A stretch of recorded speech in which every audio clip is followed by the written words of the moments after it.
Sure, you've heard the galvanizing news that the blockbuster studio Warner Brothers is in debt and started selling itself in a bid to another companies, and it finally did. And that company is the most popular streaming platform, Netflix. Now in all, this video is just the quick wit reaction that a lot of people have with the bidding war itself, because it was between Paramount Studio and Netflix, and they kept going back and forth, and there were some scandals that Paramount doesn't have the money to buy Warner Brothers, which is a bold claim when knowing that the company itself is owned by the son of the second richest person in the world, and Paramount collaborated with the Gulf countries to help funding the acquisition as well. So that rumor is out to the toilet. So when I heard the news that Netflix won the bid, I was very skeptical, because looking at the acquisition deal reveals the truth about the benefit for filmmakers, with Paramount promising longer theatrical run for movies and Netflix undermining it with ambiguity.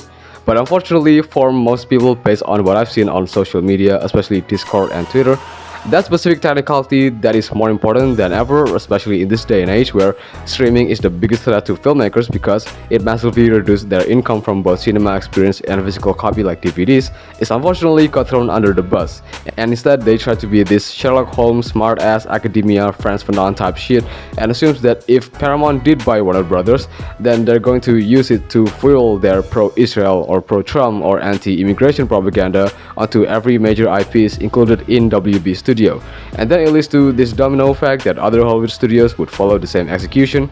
And this just baffled me, not just because I have a college degree where I actually studied journalism through broader research, but also you're swaying the attention away. You're missing the main point. It is true that Paramount and the Ellison family is the biggest shareholders for Israel, and we shouldn't look away. But this specific bid decides the fate for filmmakers in general. This bid is about whether theatrical release for movies would rise, stay, or decline. You need to remember that global box office is the biggest income not just for movie studios, but also directors, producers, writers, you name it. And this payroll is the living wage for filmmakers, and even then, that money had to be reduced to the bare minimum from this bullshit process called Hollywood accounting, which is a predatory method movie studios would use so they don't have to pay a huge fee on the film crews. There's an entire video for that, so I'll put it in the description below for you to watch it later. And still, these people are adamant that you have to see it from just this one political view, that the Zionist and right-wing movement as a whole is the biggest threat in this bid. Well, reality check, people, because Hollywood was built on the backbone of Zionism. The early studio owners of Hollywood used the entertainments to collect funds that were later used to build and expand more settlements in Israel, and in the result, violently displacing more indigenous Palestinians. There's literally a whole book about it titled Hollywood and Israel. And so again, if you want to talk about absolute change, then talk about that. See what you think about it. It's too much, right? I'm not saying be an absolute nihilist and ignore it. In fact, I want you guys to be aware of this stuff. And also, even if Paramount did bought Warner Bros. And implement their dirty propaganda, there are still hundreds of different movie studios, so one or two merger doesn't make a change. But my point is, in this fast world, there are billions of people, and even those who probably lives near you, or even family members who doesn't share the same political view, and Hollywood is just a fragment of it.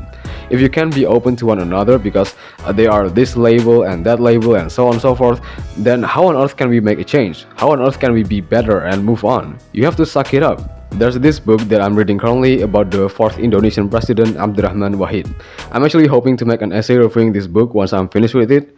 Abdurrahman Wahid is famously known for both abolish the persecution of Chinese Indonesians and stop the invasion of Aceh province and East Timor. And in the second half of the book, it explored his experience in politics, from being an advisor to a party and to a chairman and to advisors of different political figures, and all the way to his presidency. And throughout the journey, he has to spend some time with some of the most downright evil, greedy figures, or else he'd be ostracized or even worse, killed.